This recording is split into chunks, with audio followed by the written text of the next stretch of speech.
Today's episode is brought to you by HP Poly, where premium audio and video meet hybrid work. From headsets to video bars, HP Poly keeps your team connected, clear, and collaborative. Learn more at cdw.ca/poly.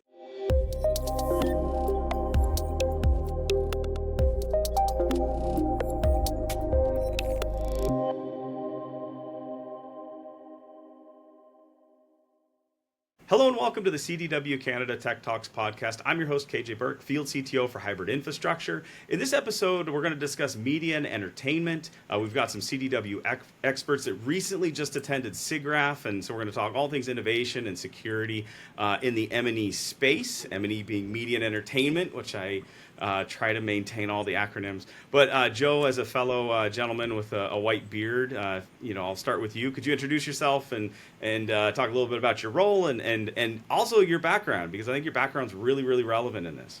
Sure thing. Thanks for having this session together for us. So my name's Joe D'Amato. I am the Principal Solutions Architect for Media and Entertainment here at CDW. I've been with the company for close to 8 years now, but prior to that, I spent around 20 years or so working for the visual effects and animation companies directly. So I started at ILM, the company that brought you Star Wars, working in the mailroom, and worked my way up through the IT departments there. I've worked for companies such as Digital Domain, a few different Disney companies along the way, and then some of the smaller companies, including Image Engine, who brought me here to Canada from the States. So I've worked from Florida to California, up here into Vancouver, and now I deal with an international client base of all the visual effects and animation studios from London to Australia, really. So that's another thing I'm also focused on is getting involved in the industry and the community. So every year at SIGGRAPH, and we'll talk a little bit more about what that is in a minute, but basically every year I do a series of talks about my rendering, about storage, and sometimes other related topics. These are birds of a feather talks, so they're everyone from the industry getting together in a room and talking in a roundtable fashion. And that's something that I've been doing for 9 years now, and I'm a member of the Visual Effects Society. So even though I'm not in the studios every day, I'm still very much in the industry. That's awesome, and I appreciate you guys being here. And then, Kris, if you want to talk a little bit about your role and your background and help us understand a bit. Thanks, KJ. Kris Kostiuk. I'm the Global Director of Business Development for Media Entertainment. Together with a group of cohorts, we also run CDW Studio Cloud service. Basically, we help the world's largest animation and visual effects studios bring their creativity to art and art to life. We provide render and storage and workstations to the studios. We both and software. My background, cut my teeth providing and selling 3D animation software, Softimage, and later Autodesk. Beyond software, I got involved on the 3D side. I was also providing a lot of 2D editorial and color grading and finishing systems, shared storage, as well as archive, high-performance compute solutions. And from there, really focus more on the render for animation and visual effects. Awesome. Yeah, I kind of look at you and Joe and Sean Taft and the team as kind of like the best kept secret of CDW Canada, because it's such great, vertical expertise and information that you guys have in the space. But it's almost like if you don't know, you don't know kind of a thing. And so that kind of becomes an interesting one. And then Kevin Ellsworth, you and I are more of the sort of mundane IT guys on the call. But if you could talk a little bit about your background and what brings you into this conversation. Absolutely. So thank you very much for the introduction. My name is Kevin Ellsworth. I'm the manager of pre-sale security architecture here in Western Canada. So in that role, I manage a diverse group of security architects located across Western Canada.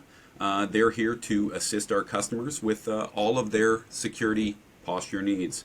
I've been doing this about 25 years. I actually cut my teeth way back in the days of Y2K. I don't know if there's anybody old enough on this podcast to even remember that.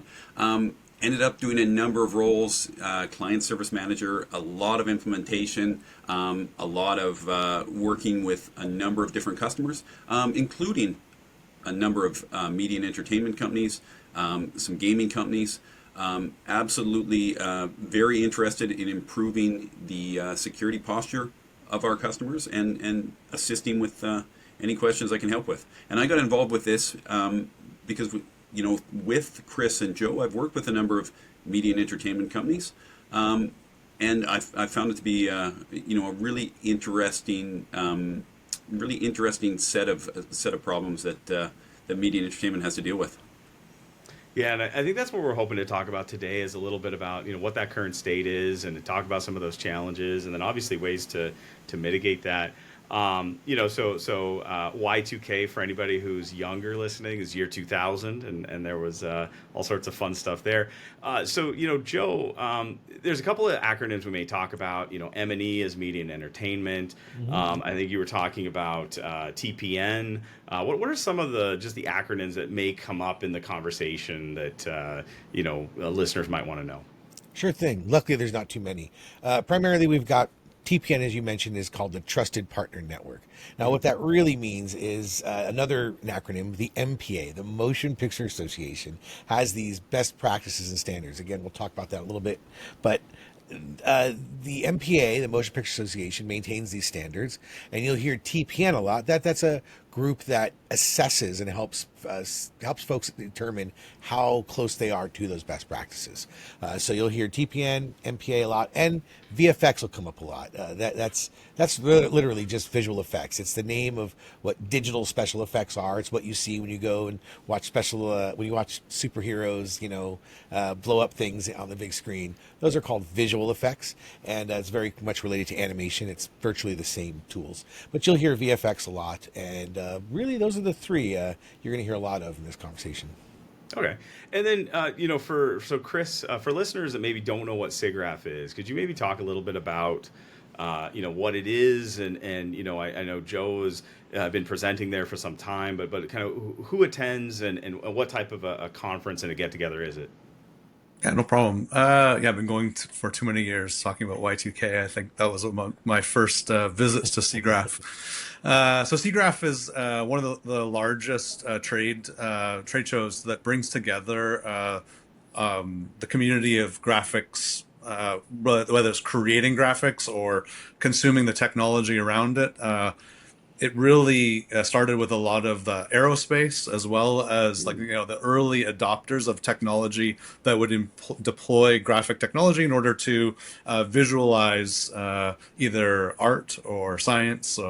Think of wind tunnel analysis and in the aerospace side as kind of some of the early start. And Joe, you can probably expand upon where it went from there, maybe more to gaming and content creation. Yeah, it really started out as a computer graphics conference when computer graphics was at its infancy, when they were just starting to create 3D imagery, and it's grown out from there. So it's very academic based. So it's involved a lot of the schools. It's very much based on academic papers, and that's still the foundation of it. But what's been bolted and built on top of it is, like Kris said, is all the consumers of that technology and contributors to that technology, and that's generally the artist and studio communities, which have been adding to these tools, building on these tools, and then bringing their own tools to the conference to openly discuss them in a very academic fashion. It's a little different than you see in some other industries, and I always thought it was normal till I left the industry that it's a very open share environment. You don't normally see competitors meeting in a room to share notes on how they're making better products, but in fact that's a big part of what SIGGRAPH is, and it creates a very rich and diverse environment for everyone to share ideas in a way that it becomes I think the center of everyone's year, or the apex of everyone's year, where they start their year at SIGGRAPH with everything they've learned, and they come back the next year with everything they've done with it and built on it. And so it's this iterative conference where every year you're seeing what did we take last year and build on this year, whether that's small conversations about rendering and security and storage, or really large conversations about how they're making images look more real, basically, for the consumer out there. It's really invigorating and rich. It's really hard to take it all in one conference. And I think also the intersection has most recently been with the technology partners that are some of our biggest partners, are the powerhouse or anchors of that conference from a technology standpoint. So you see the likes of NVIDIA and AMD, particularly on the graphics card side, and also on the computing side. You'll see, Intel and Autodesk and others, Dell. So some of our biggest partners were there, and that was actually where we were able to like collaborate with those partners and bring the clients together to see what the latest technology is, and get their perspective. Yeah, I think more and more I like the industry conferences more than just the pure technical conferences. I think that it really allows you to speak to customers and your partners about outcomes, which is really, really powerful. So let's kind of dig into it. So when we think about media and entertainment, what are some of the unique aspects of media and entertainment from a business perspective? And I'll throw this one to Kris first, where, what are some of the demands that maybe are a little unique to media and entertainment that maybe somebody outside of media and entertainment wouldn't really think about right away? Yeah, no problem. I think maybe the first and most important thing to consider is it's project-based work.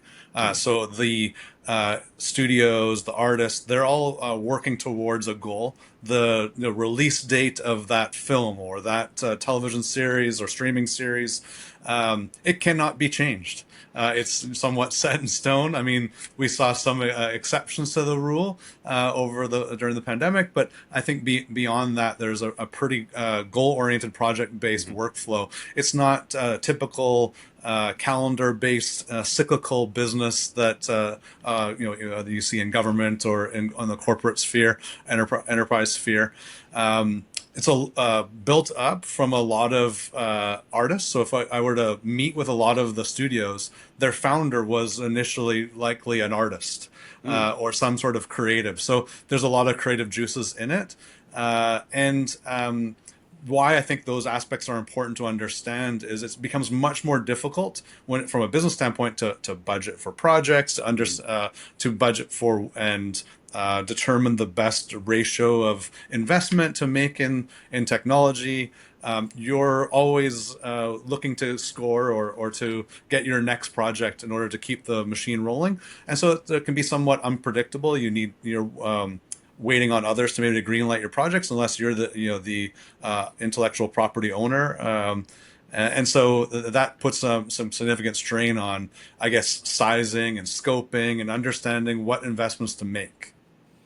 That's a good point. And yeah, that project based. So you're right. I mean, you see how frustrated people get when video games and things have a date pushed back. So I can, yeah, movies is not really an option. So Joe, when you look at those demands, how do some of those demands shape the way that technology and some of the processes that govern technology are maybe different for media and entertainment than other other industries?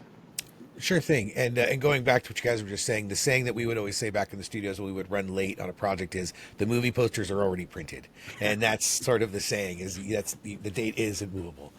I think there's some unique challenges. Before AI came out, visual effects and animation were some of the heaviest workloads that I knew of, period. Meaning that they needed the peak performance storage and peak performance disk, and they created data sizes that are unheard of at the time by other folks. So creating terabytes and terabytes a day. Now, of course, AI has come along and sort of knocked that, just upped the ante on what speed is required. But nonetheless, those requirements haven't reduced on what the clients are. So they're dealing with very heavy lift.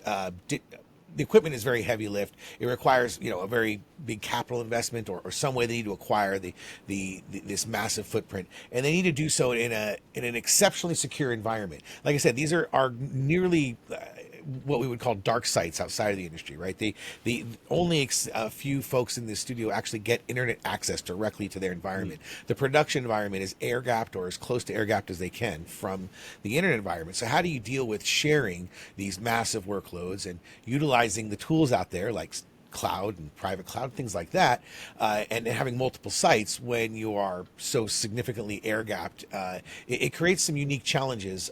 They need the biggest and loudest equipment, but they often don't need it in the same way that, say, the banks and the health, insurance companies do, right? It's a very different use of the product.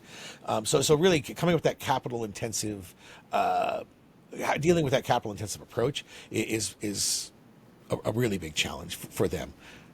Yeah, I could see that being a challenge too. Again, when you link back to being project based, where the studio overall needs good security and governance, but from a project to project, where do you charge that to? How do you approach that as an entity when so much of your funding is project based? That's kind of an interesting, unique aspect there. But so Kevin, when you think about the cybersecurity maturity and kind of the current state of that with some of the customers that you talk to, how are some of those organizations looking at things like data sovereignty or controlling access to some of the systems, and what are some of the initial problems that you're seeing with maybe their approach? Well, absolutely, this is something that crosses industry, and a big thing right now is having control over your identity, especially in Kris mentioned project based. The project-based aspect of media and entertainment. In many cases, you're dealing with, partner production offices. You're dealing with freelancers. You're dealing with some contractors. You want to make sure that those folks, especially when they're part of a studio's environment, that they've got limited. They're only going with the privileges and rights that they need in order to deliver on their particular role or job, and that's the same across all industries. Absolutely, part of that is going through and setting the rights on different IP properties and making sure that you've limited access, especially in something like media and entertainment, where it's as Joe points out, it's so important when that date for the project is unveiled that you're not giving away anything that might affect the profitability of the particular project, plot points or stills from the particular project that might show up on the internet and give away a particular ending or something similar. Yeah, I'd say with data sovereignty, the actual country location isn't necessarily the primary focus, especially since a lot of these studios are in fact, multi-country, they're already crossing, UK, US, Canada quite often. So that part, but where the data is being stored is of just as much paramount concern. In other words, the studios are customers who are working with those large MPA companies like Disney and Sony, all that.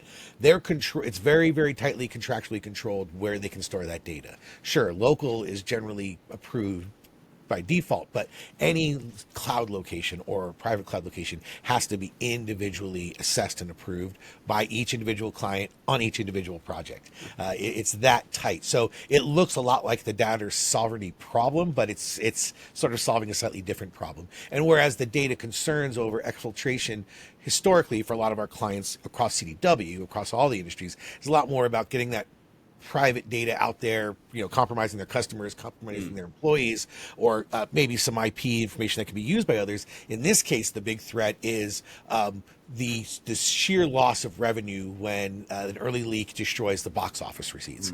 And not to oversimplify it, but it is somewhat just comes down to that equation, right? When we see hear of a leak out there in the industry, what it does is it immediately affects those the ability for them to capitalize on their own product that they've just spent years building. We've seen that with multiple examples, unfortunately, in the last few years. Yeah, I was just going to add, I think because the studios are working on digital content, it doesn't require everybody to be in the same place. It can be worked over distance. And one of the verticals that embraced working from home most directly, it was actually being done prior to the pandemic, during it, obviously we were all put in that position, but it went and allowed all the studios to expand their global reach, to be able to tap into artists and creative resources all over the world. And that introduced new, obviously threat vectors. Or how do you make sure that when someone is working from home, that a screen capture or a photo isn't taken of what's going on from, yeah, exactly. We all have cameras.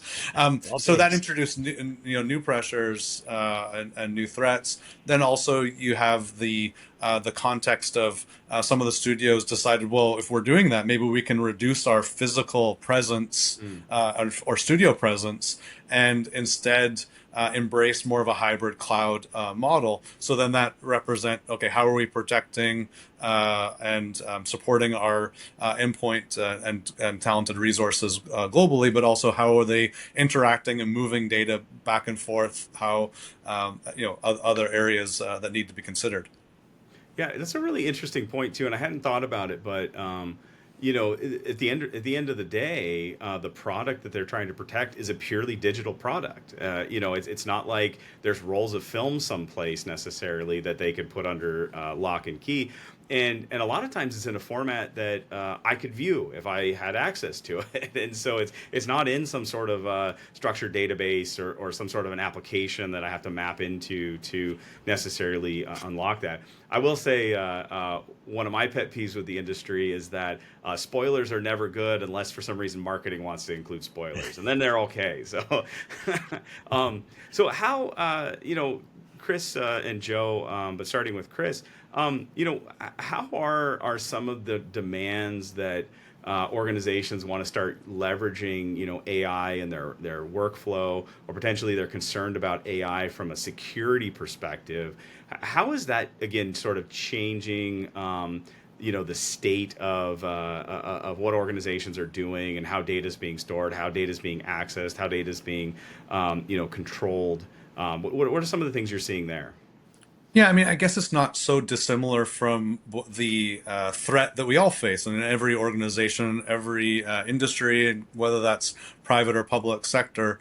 The sophistication of next generation artificial intelligence backed security vector security threats, it needs to be considered. When you consider that all of the putting together a project, putting together a motion picture or some series, you're bringing together a group of artists that might be just spread around the world. They work together on that one project, they work on the next one. So there's people coming and going, and so ensuring that the people that need to be on that project and need to see this are those. So like making sure there's a correct handshake of who has access and who doesn't have access to those rights, right holders, etc. Also, in the same way that my parents or your grandparents might be spoofed, think about the call or the message from a client or a partner or peer that you might you never seen before. You've worked with them remotely and you take it very seriously. So I think gaining control over access to that critical information and making sure I think. The biggest risk we see are those ransomware attacks. So getting into the facility, but then also getting access to that production gold, that data. So I think that those same challenges that are faced outside and that are maybe now enhanced by AI are things that we're facing in the media entertainment industry as well. Yeah, I think you'll find it, and that most recently, and I've talked about this earlier, the TPN, the Motion Picture Association's best practices, they've recently modified them to really start integrating and anticipate a lot of these AI pressures. So now there's a lot more validation to making sure that you've hardened your systems, or at least set up the right mitigations so that you can manage those AI processes as they come into your workflows. I mean, whether it's AI or even the issues that predated all of these AI threats, the importance of the MPA best practices are I haven't gone into those details yet, but I'd like to for a moment. And that is, these are designed, a set of best practices that are designed on very common protocols or standards, such as ISO 27001, NIST standards, a few other industry standards that our company is constantly validating other industries through. So they're very well known within our organization. And rather than, because M&E is a little different and it has its own unique needs, rather than just choose one of those, they basically smorgasborded a little bit, I guess you'd say, and they grabbed portions from each of those and made their own controls list. Now, every one of those controls maps generally to one of those examples I gave. But following these best practices is by far and away the number one way to stay safe in this insane world that we're trying to maneuver in. It's a rather robust set of standards and best practices. So if you really get as close as you can to the peak goal of those recommended ones that are, after the best practices or the recommended practices, if you can get far out there, you're generally going to be about as safe as you can be in this industry. And I think it's just really important that we, for a long time, follow the MPA best practices. Then we helped our clients and our partners that we host our data centers at get actually assessed, that TPN assessment arm I told you about. It's called getting a gold shield. We made sure that they've all gotten gold shields. And then we've also recently made sure that all of our processes are now gold shield assessed. So by doing so, right there, that tells us, it tells our clients, and it tells our clients' clients, which is, like I said, those big studios like Disney and Netflix. When they go look, they know, they see that gold shield and they know that they are adhering to those MPA best practices. And like I said, in this last round of 5.4, I think is the most recent version, if I'm right on that, it is now bringing in AI related risks, and it's addressing that as proactively as they possibly can. So getting involved, we're getting familiarized with us. If you're anywhere in M&E, getting involved and getting up to date on those processes, those controls, is absolutely the best thing you could be doing for your own safety and protection. And that doesn't require a penny spent to start going through that document. I just want to point that out. That is simply you opening up that document, which is publicly accessible on the MPA site, and just start rolling through it. It can be a little daunting at first, but it's quite manageable for your average IT professional. And that's a great point, Joe. It's actually a fantastic tool for media and entertainment customers to go in and take a look at. Because you need, the one thing that customers always come to us and ask is, where do we start? And having, some type of, I personally am geeky enough that I love checklists.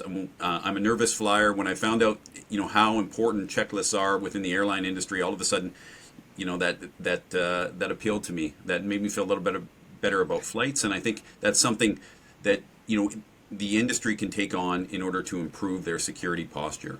Understanding like, hey, I may have made an investment in this particular technology. How can I expand on that? And especially when you're facing something like, when we talk about AI, we talk about, there's three aspects to it: securing your AI models, utilizing AI in some of your security infrastructure, and then being aware of all of the different ways AI can be used in order to create new threats for the industry, and having something that allows you to give a bit of an assessment as you go through and look at your own internal security posture is a massive, massive addition to make sure that you're not going to be affected by the next threat actor campaign. And I will say, for those of you who might be interested, whether you're an independent one-person studio or whether you're a large studio, you can actually go to the TPN website and just sign up for free and take the pre-assessment, which goes through and asks you a lot of those basic questions, just so you can get your own baseline. Again, there's no cost to that. You don't get a gold shield or anything for that. But by doing that step, it is a wonderful first step in just saying, where am I in this footprint in this world? Again, it can be daunting when you look at a spreadsheet with 54 entries, and where do I start? Start with the assessment, and then afterwards, that'll give you a zoomed out look at your total footprint and where you need to start putting some energy towards. And that's where we come in and try to help with those various, whether it's pen testing, whether it's more intensive risk assessment, or whether it's actually helping them through the process with actually working with the TPN directly. We help different clients in different ways, but we can help them in the full breadth of ways that they need help, right up into their assessment. Yeah, and I think that's one of the things that's really interesting when we think about some of these frameworks is that it really isn't necessarily adopting a framework or adopting, say, a zero trust thing. It's really that taking that and adapting it for your use cases, and the industry that you're in, the organization that you're in, and really making it a differentiator for you specifically is really powerful. I will agree with Kevin though. Checklists on airplanes and elevators. I'm a big fan of both of those things. So let's pivot to talk about some of the challenges, because I think we talked about frameworks and assessments and the availability of those as a means of addressing some of these challenges. But let's actually define some of the challenges. So we talked about the working remotely, and I'll throw this one over to you, Kris. We talked about like working remotely. We talked about all these different tools. We talked about you've got an ecosystem of partners and groups that are putting these large projects together. Talked about the challenges of being project based from a capital investment perspective, from a timeline investment perspective. How do all of those different attributes change the challenges that organizations like deal with media and entertainment? So as you look at these changes, how have some of those challenges really manifested more recently, and where are organizations struggling to keep up with those? No, I think terrific question, and it really, CGRAPH we mentioned earlier was an opportunity for us to come together and meet with the studios and talk with the heads of technology and hear firsthand the challenges they're facing, and it became in the last couple of years hearing more and more often about the fact they don't want to talk in publicly about it to any great extent, but that they've suffered a breach or a ransomware attack, and we're seeing it happen more often. And so to that point, the community asked us if we could speak a little bit more about it. So that led really to the birds of a feather. I'm not trying to jump ahead, but it's why we ended up speaking about it at CGRAPH.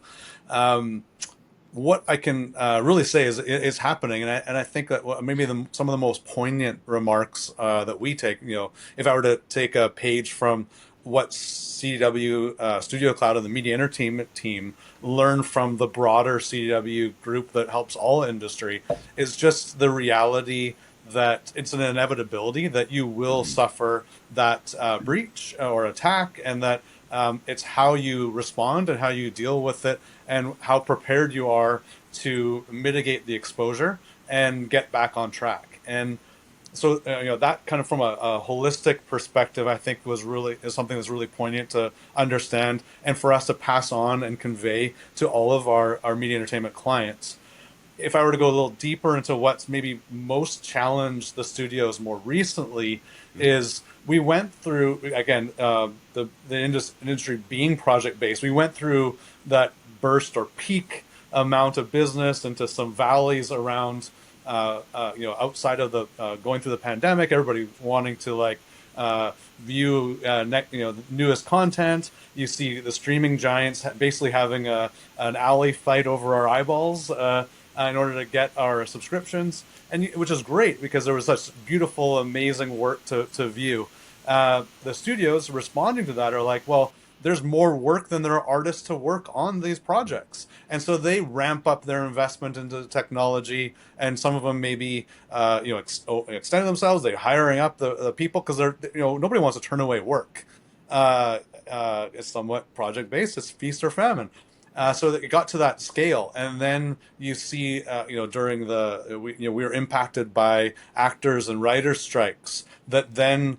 I think also just macroeconomic, the business became that are these giant parent studios and investment behind it became much more focused on profitability instead of only on growth. And as a result, you started to see a slowdown in projects being greenlit.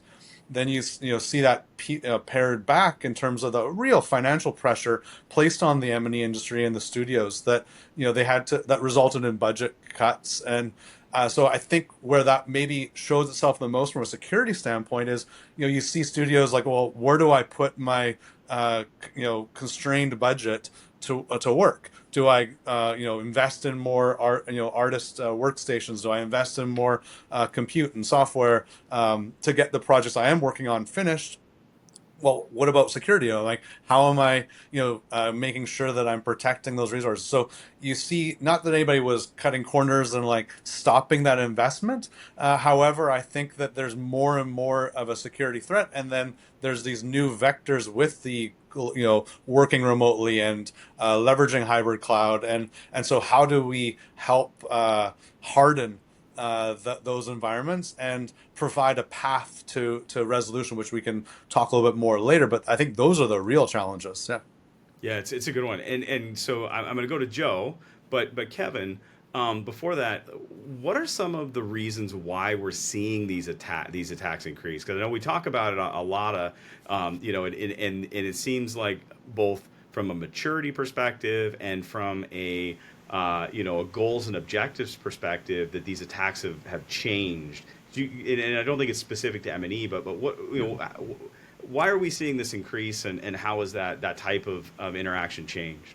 Well, I think what we're seeing, and it definitely is not just specific to media and entertainment, is that it's the rise of cybercrime. Where there's so much money out there. I always think of that classic bank robber quote that was why do you rob banks? Because that's where the money is. Now the money is in every single business out there. Everybody who's linked to the internet, is considered a target for threat actors, whether they be nation states or whether it be just a group of hackers who are trying to make some money through ransomware or something similar.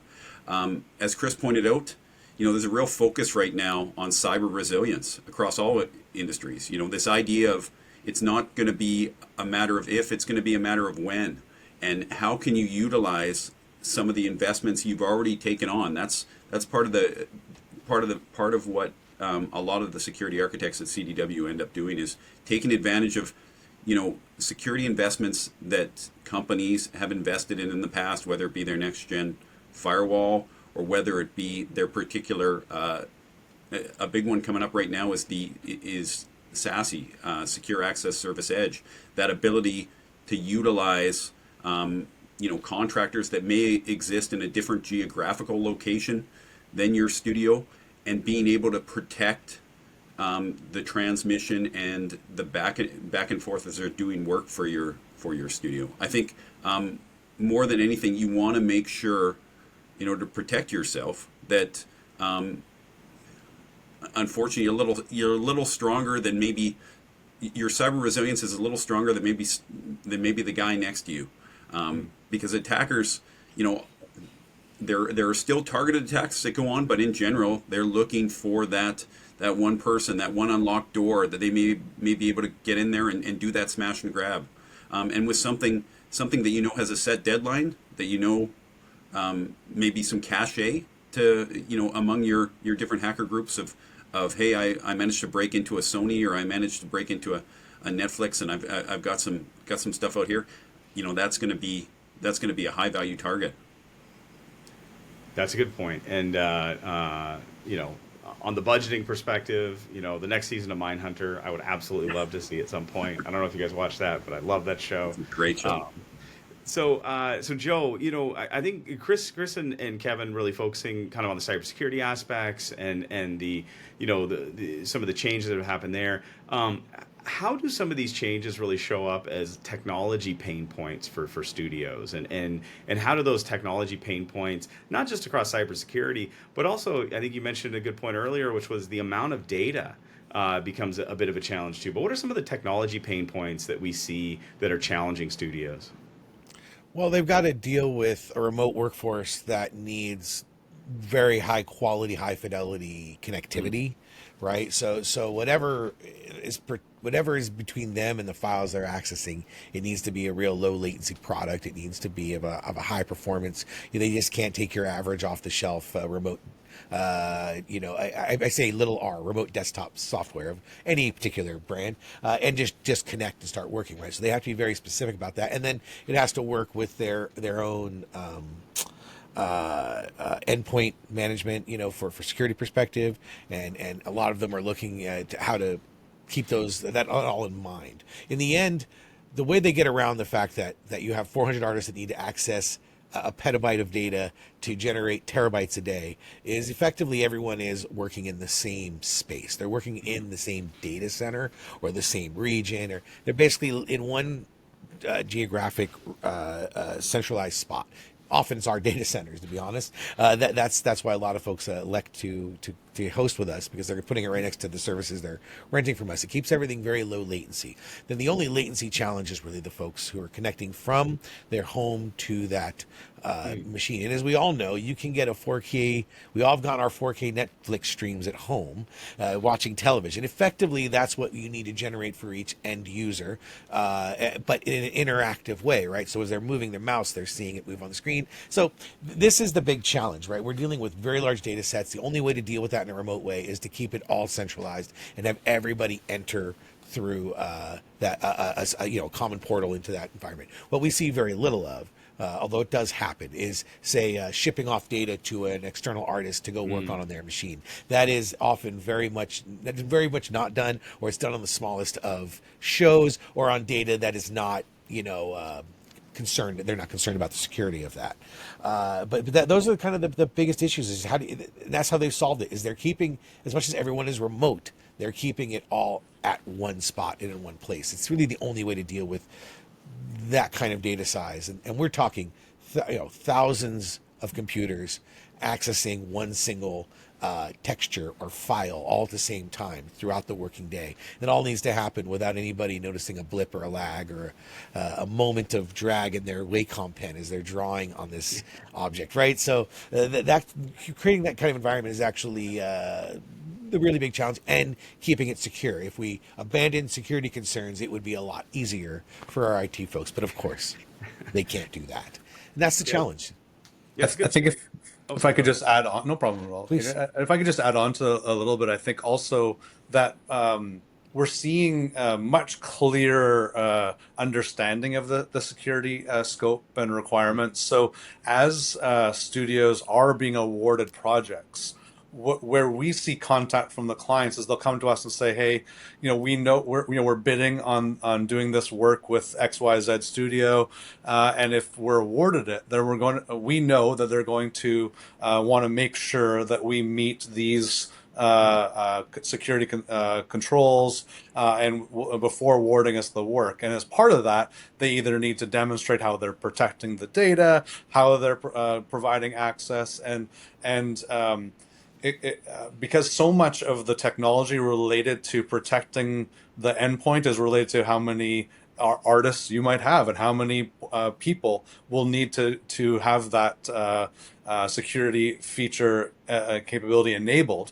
They're looking to us to find, okay, well, what will I need to roll out? What will I need to ramp up in order to do that? And so we're having conversations, and we're really preparing a lot of times for that win, that project being awarded. Like, okay, now let's get the locomotive going. We got to roll this out. And so I think it's one of the technology constraints is the abruptness of having to ramp up and then maybe bring back down, and having some flexibility, whether that being in the technology itself, and or being the licensing schema, the way that the long-term benefit of maybe saving by making a long-term commitment, but not having to pay for it all up front. Those are kind of the give and take. So I would say that is one of the other kind of pressures. And I know we haven't talked a lot about Studio Cloud, but that's really why CDW Studio Cloud really formed. It was that there wasn't enough. It was so expensive and burdensome to buy for your peak requirements, whether that was the hardware or the software, or in this case the security licensing. And so where we can provide an avenue, Studio Cloud formed to basically provide that as a burstable unit, or to spread out so that you're not paying for it all up front and being able to pay over time in a monthly way.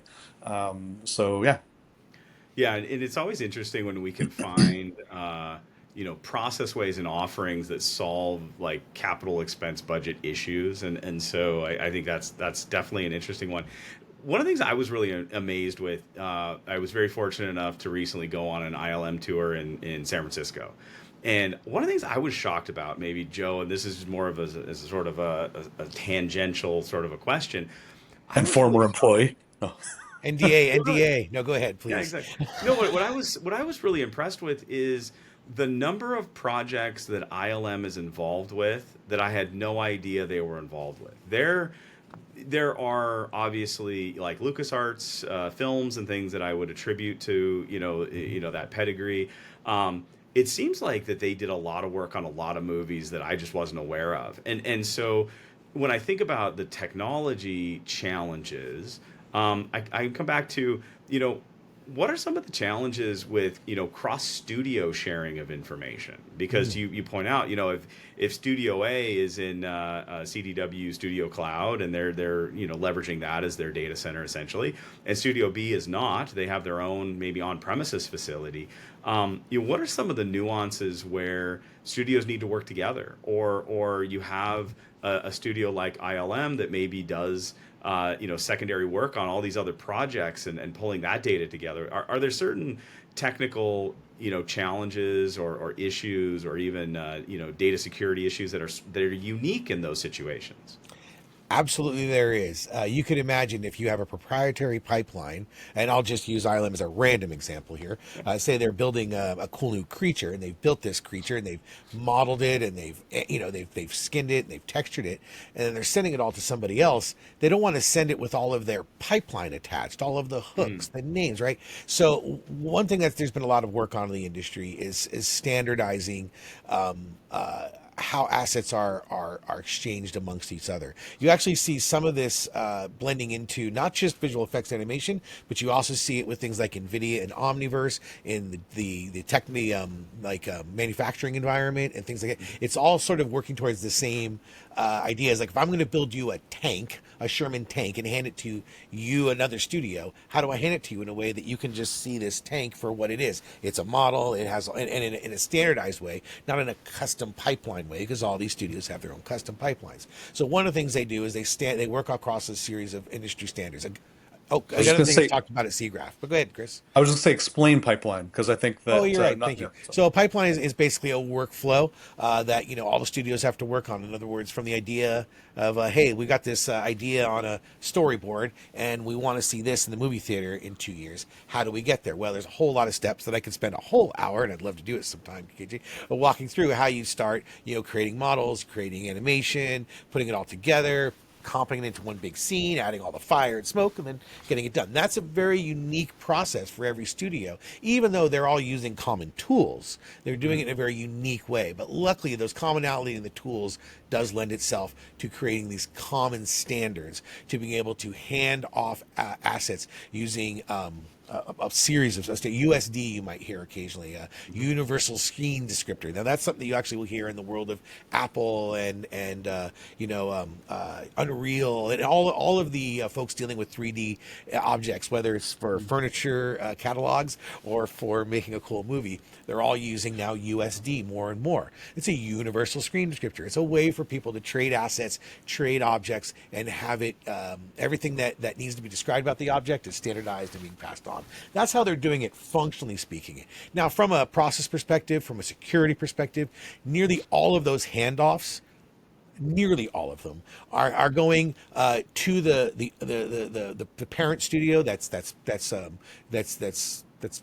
actually creating this project. Say, like, again, I'm going to use an example like Disney, just a random example. They might send ILM some work. They might send the Digital Domain some work, another place I work. They may have assets that they need to trade in between. You saw this a lot with the Marvel movies, with why am I drawing? Avengers. With Avengers and specifically or Iron Man, with the The Infinity Gauntlet. Exactly. With that creature, that was going to multiple different studios, right? But it's all going Thanos, through. I think, is what you're looking for. Thanos, thank you, Thanos. So Thanos was getting handed around different studios. So different people were creating different parts, all putting together a standardized thing, and then using it in different shots from different studios. They're all handling that through, in that case, Disney. But I will say, and this is not, again, an example of Avengers or any specific company, but there are times there are 3 weeks to go, and there are times there will be using the same transfer tools, which are very tracked and logged. So any data going between studios is done through tools that literally log every file being transferred and who's conducting it and all that. They will sometimes do inter-studio transfers of those data, often very tightly managed and controlled in very specific situations. The reality is, like most security protocols, it's all about a trade-off. And sometimes when the pressures are there, you weigh it against the security risks of each individual decision. So that's how they get around the last minute passing arounds. But generally, it's all handled through the parent studio for security purposes. And if I would just add one more item, what is maybe best understood, or not maybe best understood, but needs to be explained, is that in order to deliver such a huge amount of content in a timely fashion, the project is broken up into what are called shots, and so each studio tends to work on these shots throughout. Like, instead, there might be elements or like the building materials that everybody needs to have access to, those models or those rigs or what have you, but in general, each studio is working on, they're awarded these shots, and this is their responsibility to complete those. And then it's about bringing those together, and it kind of likens the very parallel production and how we're rendering the frames is in the same way as how it takes a village in order to build that whole film. And just to go back to one thing that you were saying earlier on is that it is always a challenge for visual effects. And you saw this when your ILM is a challenge if you're doing your art the best and you're doing your best job, very few people notice. And that is a very, it's sort of a challenge that the industry has with being recognized, because there are, in fact, all kinds of things that you're watching in every movie that you don't realize have visual effects. Backgrounds being replaced, windows being replaced, screens being replaced. It's constant. And when you go and see how much work is awarded for a movie, it isn't all just cars being dropped out of airplanes and Thanos blowing up things. A lot of times it's simple, changing this day into night, changing backgrounds, switching out backgrounds that they don't have clearance on, having that billboard up, so they got to swap out billboards. The work is immense, and it's most of it you don't know about. You just see the cool stuff. When the objective is that you don't know that it's that's not real, is interesting, and it also speaks to how long and full the credits are at the end of every film, just how much work is happening. And that is an interesting point, because it is one of those things when you mess up a special effect, everybody can go back to bad special effects that they've seen, and I was thinking about a couple when you were talking about it. Okay, and you can pause in 4K now too, which is something that we didn't have a problem with. When you can be paused in 4K on a 60-inch screen, you got to really work hard to cover everything up. And KJ, you mentioned that that you were surprised by how many projects that ILM was working on, but so many of the studios are very diverse, and what they're working on is maybe theme park, amusement rides, and the imagery for that. Or one of the largest projects that we've been working on as of late is to support the content creation for the Sphere in Las Vegas at 16K resolution, and so you think about how much computation is required there. And remember, when you go from 2 to 4K, it's 4 times the output, 4 times the storage, 4 times the processing. So imagine going from 4 to 16. It's, again, 4 times the footprint. It's always important. It's never double. It's double squared. Okay, so let's pivot to talking about kind of the ways that media and entertainment and some of the lessons learned, and how are we mitigating some of these challenges. We talked about everything from cybersecurity, sharing data, having ways to create standardized content for sharing, but also the data size is increasing 4x or 16x, and that's all of these are challenges. What are some of the things, and I think you mentioned earlier, frameworks and that, but when you look at a mature studio, what are some of the hallmarks of a mature studio, Joe, that their approach to managing data, their approach to cybersecurity? What are some of the attributes that you see within those organizations that lead to success? Definitely having dedicated specialist roles and investing in those roles is really important. So when your storage person is also your network person and also your security person, you're really stretching yourself thin. So the most successful companies I see have dedicated teams to each of these subsets. You have a dedicated team to your storage, a dedicated team to your network, and perhaps a security specialist I was gonna say that is often content involved. security specialists too now. Yeah, Yeah. yeah. At times, it can be a series of security specialists, and what we're seeing more and more too is actual governance sort of specialists, folks dealing with all the certifications and verifications that certifications have happened, right? Communicating with all of the clients and stuff. So there is much more of an official security framework that we see, especially in the more sophisticated studios now, than we ever saw. When I was, back in the day, slinging procs, it was a guy, and sadly I say that it was a guy usually, unfortunately, just one person, and he was in charge of everything, and those were very vulnerable days. These days it's teams, and that's the way you have to look at it. You need to be able to staff up through your vacations and your holidays, and that means investing the upfront time and labor, which is a little tough. This is where we try to stay really close to our clients because we understand those challenges and make sure that we're tied into their ebbs and flows. This is what kind of Kris was hinting at a bit, understanding their production potential incoming awards. Even if we don't know the names of the projects, we don't need to know the names. We just need to know the size and the dates, right? And then that way we can be prepared to help them handle this, because it's kind of was hinted earlier, these folks are dealing with projects that they're getting paid on way down the line, but they need the resources today to get them done. And that's where we try to stay really closely in tune with them to help them. Yeah, and Kris, I mean, one of the things I think you and Joe have talked about is how with Studio Cloud taking that industry, specific expertise and then leveraging that. So if you think about like a medium or a small size organization, how do you take some of those lessons learned and implement that within Studio Cloud as a service that then organizations can use to help improve their overall security posture, data posture, accessibility? Yeah, I think it comes down to two things. Standing on the shoulders of giants is a phrase I like to say all the time. And we learn, when it comes to Studio Cloud, but also just working with the larger studios and being a large buyer of technology and the way that CW is, we're exposed to a lot of different scenarios learn from those. I really appreciate that in this industry that because it tended to be very MacGyver-like,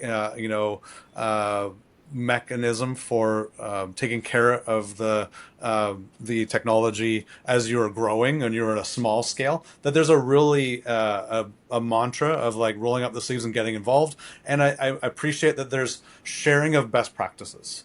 And so I think that we see that, and I think that's one of the best examples of when we do come together at SIGGRAPH. We often host, Studio Cloud hosts our advisory council and bring together the studio heads of technology to come and provide feedback and what are they doing? How are they tackling this? And then similarly, the Birds of a Feather that Joe helps curate at SIGGRAPH has also been a great resource for information sharing without oversharing anything proprietary, but bringing up ideas. And then the way that CDW Studio Cloud has been able to help our clients is, as I said, we leverage experience from working on these projects, and we can.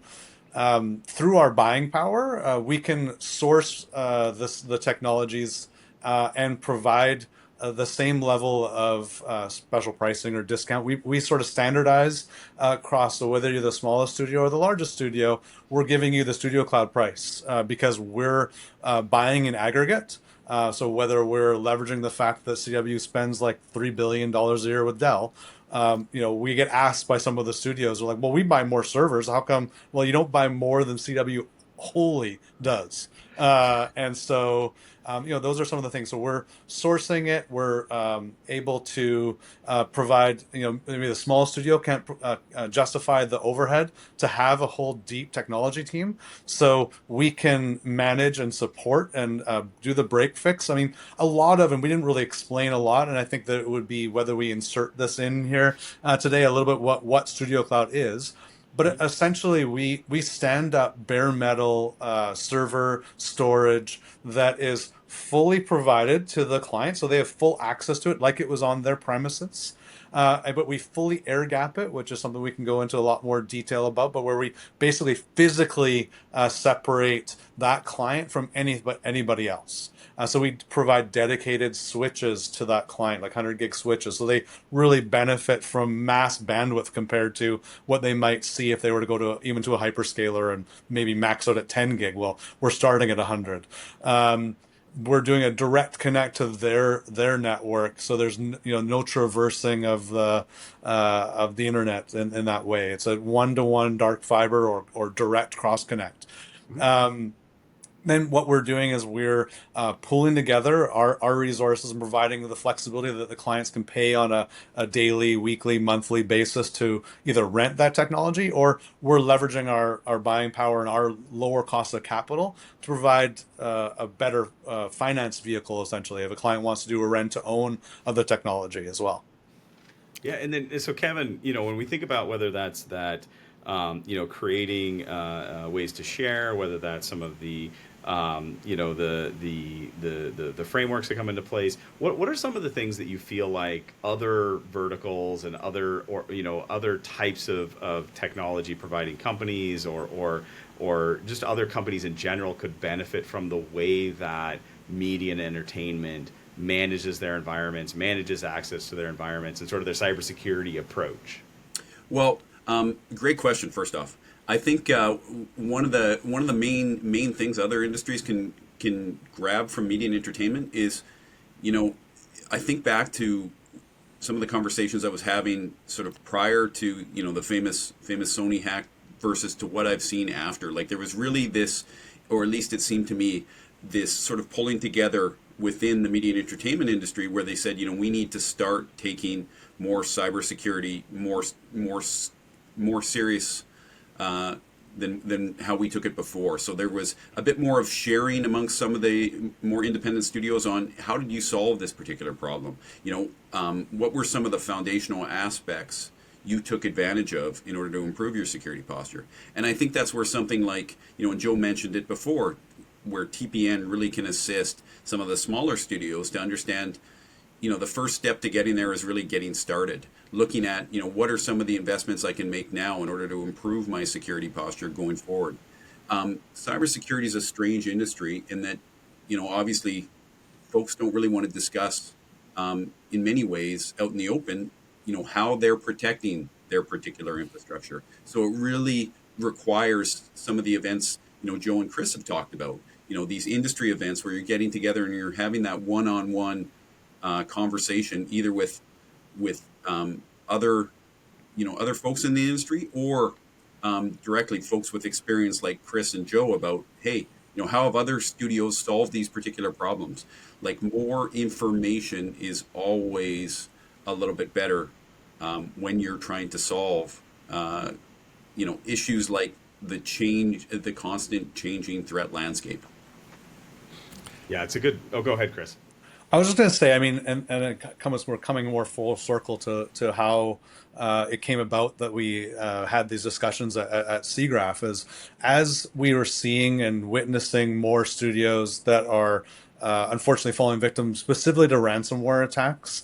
That dialogue started to happen. And so because Joe would host a render and a storage for render discussion, and that led to having more discussions about securing your endpoints and then conversations about what is that endpoint if it's in a remote infrastructure. So instead of using maybe tower workstations that might not be able to lock down as well, more of a VDI based server virtual desktop infrastructure based approach where we can deploy servers and still lock those down in the data center or on premises, but then serve up through remote software in order to access that workstation. Yep. Yeah, and I was actually going to ask about that because I know, when we talk about sort of the future state of services, we talk about future M&E. One of the things is you guys are developing, I think, a new offering in Studio Cloud. Maybe if you want to mention kind of what that is real quick. Yeah, I mean, again, always say we get the best ideas from our clients, never an original idea coming in between this noggin.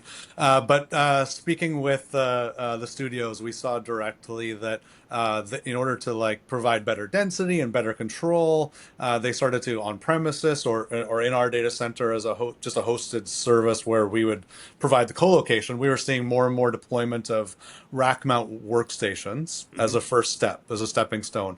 And that might be instead of having your tower and flipping it on its side, obviously that takes up a huge amount of space and dumb on the power side.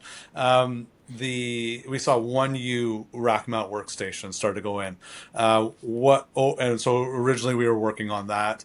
As you know, with everything, we're trying to take a focus of scale with Studio Cloud, and so we were like, how many can we get into? How many workstations can we get into a 35 kilowatt rack? And so through that process, we started to help deploy with clients 2U servers that could support 12 to now like 16 artists in that server at a pretty beefy artist workstations like on the visual effects side equivalent with the GPU memory that they and the main memory and the cores and the storage that they would typically see, but scaled out into a server deployment, and then pairing that with the NVIDIA virtual workstation software.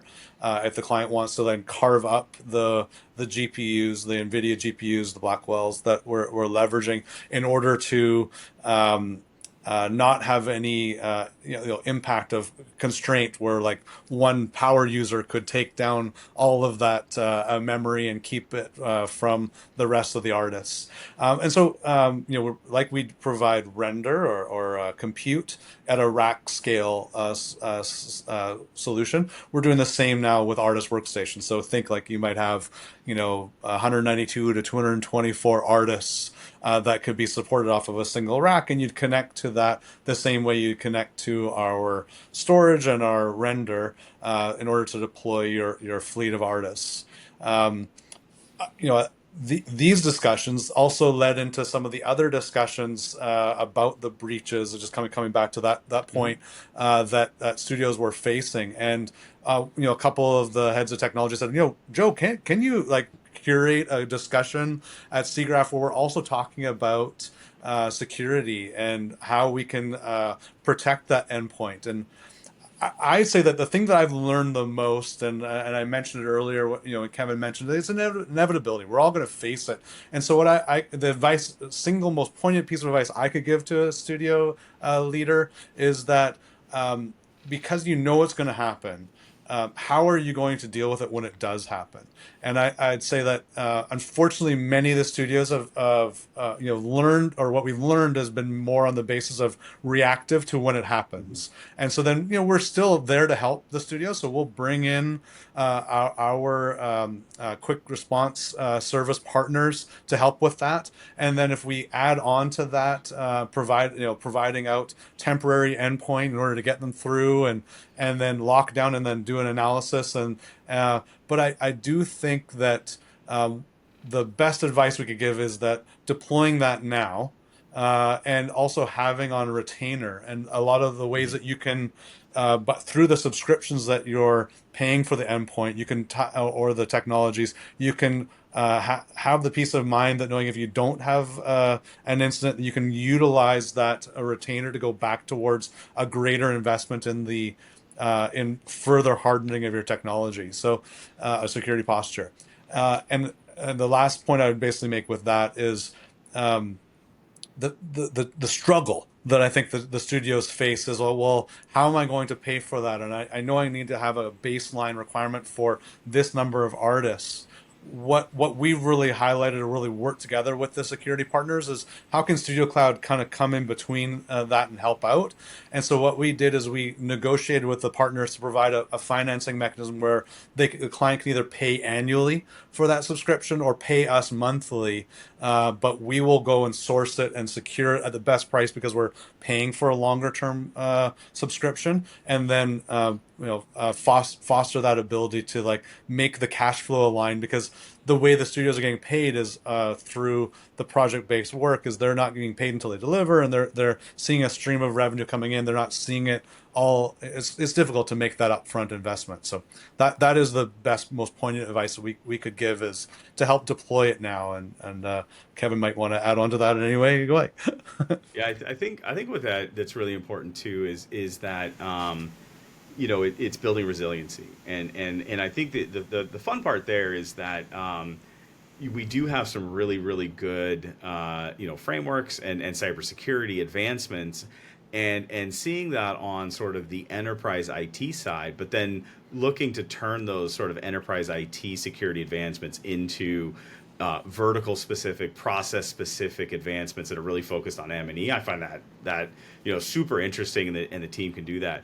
We're kind of at the point where we need to start wrapping up. So when we look at it, Kevin, as we go forward, kind of what does that future state of security look like in M&E, and again, are there lessons to be learned from, I think about the way that Kris is describing sort of sovereign solutions, where I've got a data center, I've got my workloads there, I've also got my desktops alongside of those.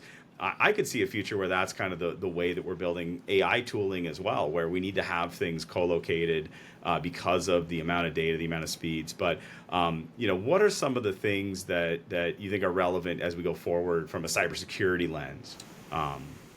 No, the very first thing, and I think Kris called this out ahead of time, and this was one of the questions that actually came up in one of the birds of a feather chats that I had with Joe. It came down to, if a security incident takes place, what's the first step that we would ask media and entertainment customers to look at? And I think the big thing is sort of the ghost in the room is the preparation ahead of time, like thinking about this is going to happen at some point, and how can you prepare for that? And a big piece of that is testing out your incident response plan.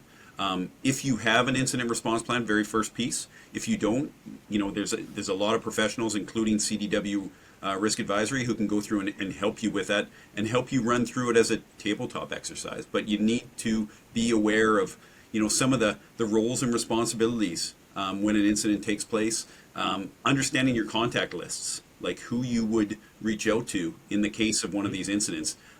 Kris mentioned ransomware being a massive fear, not only within media and entertainment, but also across, I would say, the IT landscape. So really, that comes down to having great backups in place. Backups located in different location. Having that conversation with a secure backup analyst, either at CDW or somewhere else, so they can offer some suggestions on how best to improve on that.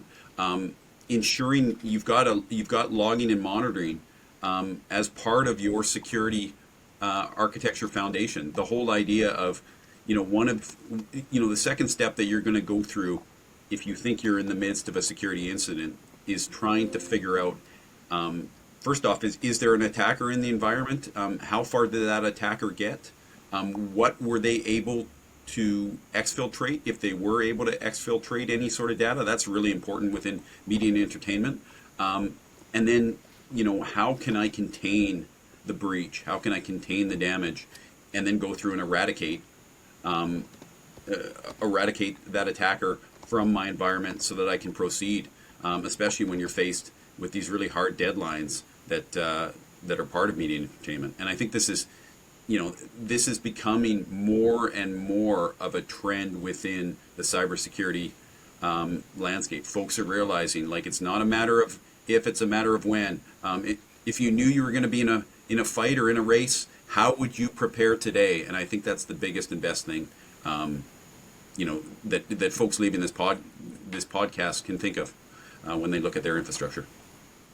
I think I also see a lot of the clients packaging and bundling, which is something that I appreciate, and I think that I would also recommend to the studios. So many of the studios are rolling out their Microsoft 365 environment, and they're introduced to a lot more hybrid cloud workflows, and so we're immediately having a conversation about how we bolt on and make sure we're protecting that endpoint as well. And I think that that's a scenario where I think that I appreciate the fact that you can do a longer term subscription, bundle it, and then have it more as a stream of payments. So I think that the embrace of kind of the move towards more subscription based security, and then more managed security offerings where obviously CW can bring that to the table, but also together with our partners, we can do that with those technology vendors as well. And Yeah, and then so last one to Joe. Yeah, it's a two-parter. First of all, is like what excites you about as we're going forward, and what do you think is going to be sort of next with media and entertainment? And then second of all, I need you to plug your podcast. So Absolutely, I will. Well, I think what excites me is also what has me a little nervous because it's the big unknown. We're seeing we've never seen such change with the M&E landscape, and I'm specifically talking about content creation of video. It is changing fast with AI, and the tools are changing fast. People aren't going away, but what people are doing with it is very different.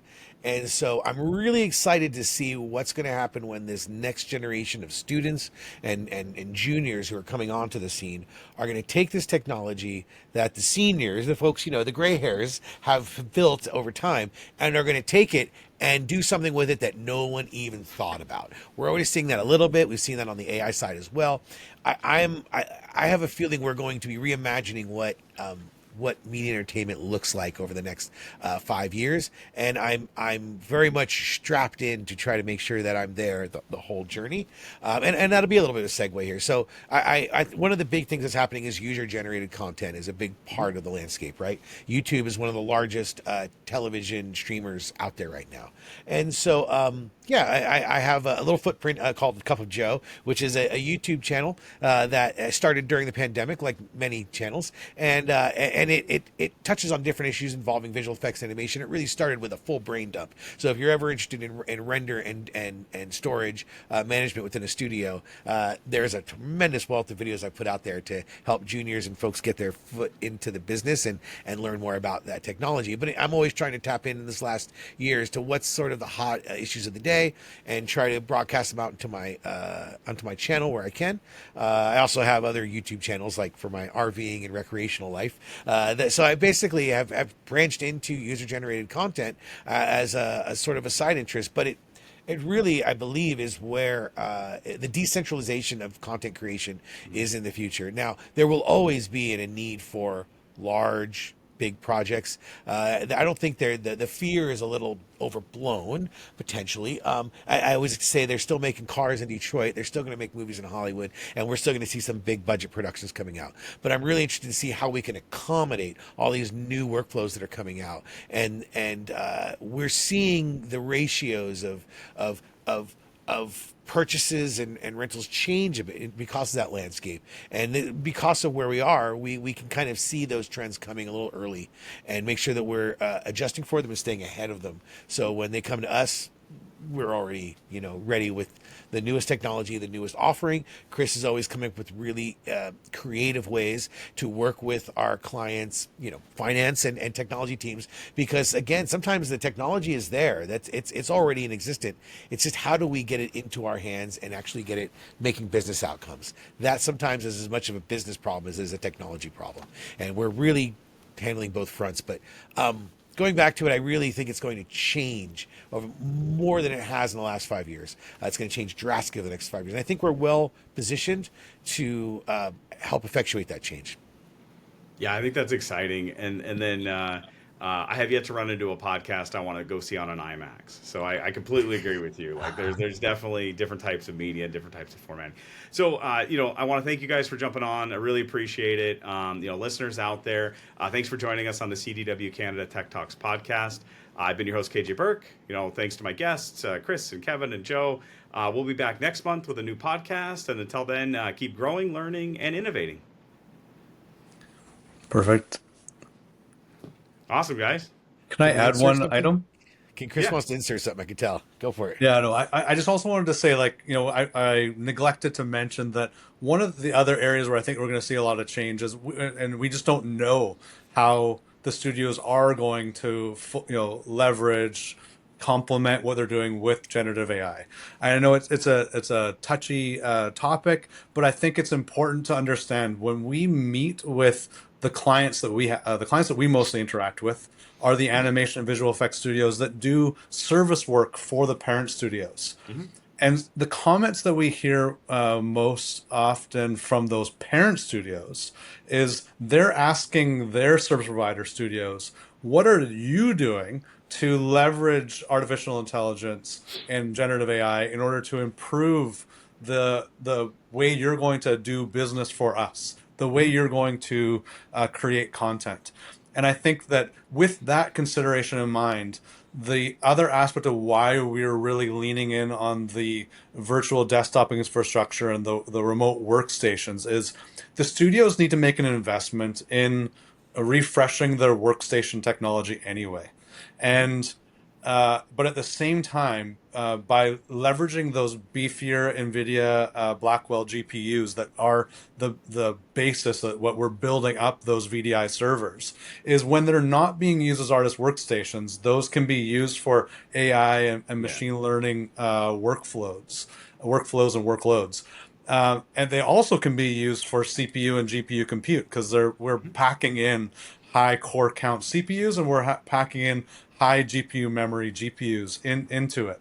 And so the advice when we're meeting with clients is like, you don't know what you need to prepare for, but if I were the technology leader of my studio, I would be recommending to my leadership that, look, let's make if we're going to make an investment, this is where I want to lean our investment into, because it can cover all those bets. It covers what you need to create content, but it also positions you well for artificial intelligence. So that was the only other element of why I think that we're on the right track with being able to provide that, centralize the hosting of it, and also provide a mechanism for clients to pay for it over time. Those are the real superpowers that I think Studio Cloud brings to the table.